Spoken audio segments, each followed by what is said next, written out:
So hey guys, we're back with another video for our Santa's Elf School, our 12 Days of Quilting Magic, and I have something magical to show you today.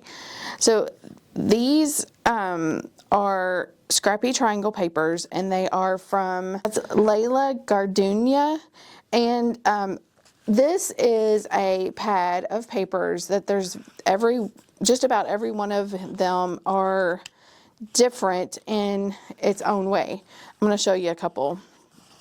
So this is a way to make, this is a way to make scrappy half square triangles without having the difficulty of measuring and that kind of thing. So foundation paper piecing is another way to make the,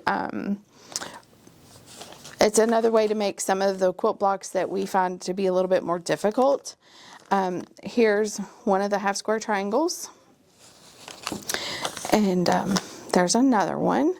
So, and then here's one with some stripes on the side, and all of the half square triangles on one side have the same, like you can use this for your background. So the way that this works is it's basically quilting by number. So you're going to take your first piece, and I've just rough cut a piece of scrap fabric that is bigger than the shape of my number 1 here, and then I have a second one that is bigger than the shape of my number 2, and I'm just going to put those right sides together, and I'm going to stitch between the 1 and the 2, and then you flip that over and you keep going. One of the easiest tips that I can give you is when you're doing foundation paper piecing, it's basically upside down and backwards. So you're going to be flipping your fabric up and down like this a lot. I like to just give it a dab of glue in the triangle that I'm working on, or the area that I'm working with, and then I'm going to hold that fabric will stay in place. Okay. Second tip is you're going to get you a ruler or a straight edge, which I'm just going to use this. And you're going to score or fold back that line. Now that's going to be your stitch line. And you can just do that for every line that you're going to stitch on. And you want to do this before you actually stitch.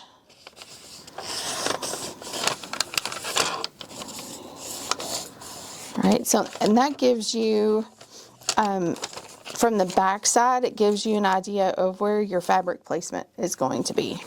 So now I know that my fabric is bigger than my lines that I've drawn, or the lines of the paper.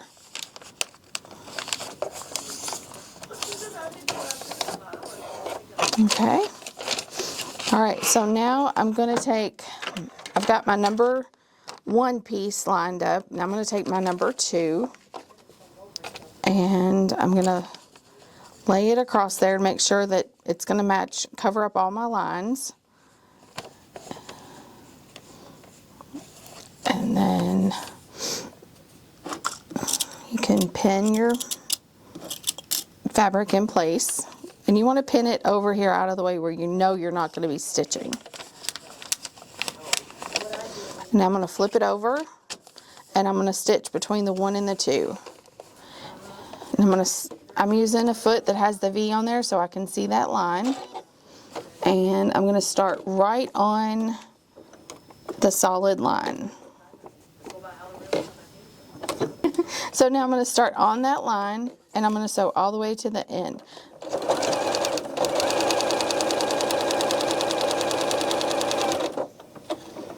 And I'm going to cut it. Okay, so now I can go back. I'm going to fold that paper back out of my way, because look at that large seam allowance. I don't need that. I'm going to fold that back out of the way, and I'm going to trim. I'm ready for my next seam. So again, I'm going to repeat that process. I'm going to lay my fabric over, make sure it covers all of my squares, or all of my lines. I'm going to flip it over, pin it, and then stitch. And I'm going to start from the middle and go out again.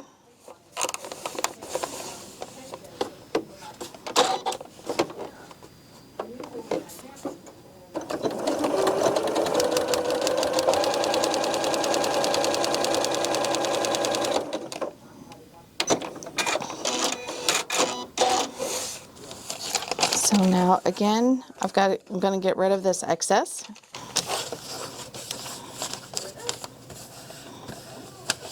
Okay, so now I've got that pressed wide open, or pressed open, not wide open. And then I'm going to add my last triangle.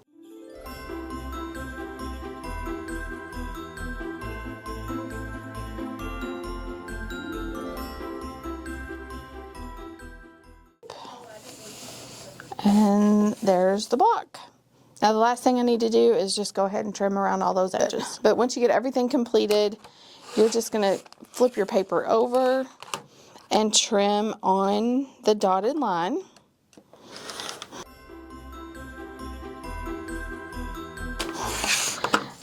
So now you have a nice clean trimmed block, and then the last thing you have to do is just tear out your papers.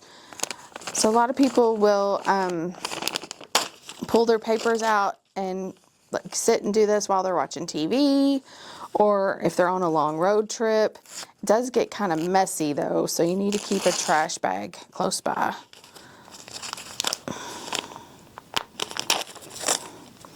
And I just kind of grab it and pinch it in the middle away from that other seam and then pull it out.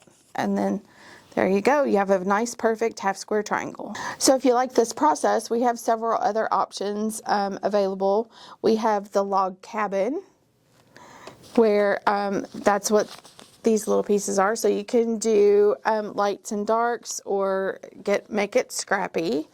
So there's just a few examples. And then this is also one where we did kind of like a bullseye. All available with the same pad. It's the log cabin. You use 1.5 inch strips, and it finishes at a 6 inch block. Then there's a couple other ones too. We have the 6 inch vintage kite, and we have, this is a 12 inch vintage sunburst. So this is actually where you make sections of the block, and you have to make 4 corners to make the entire block. So it's 6 inch sections to make a 12 inch finished block. So there's several different products that are similar. You can just get Scrappy. You can make them all or put them all together in one quilt. Lots of fun things. So if you like this video and you want to learn more, make sure you subscribe below. Thanks.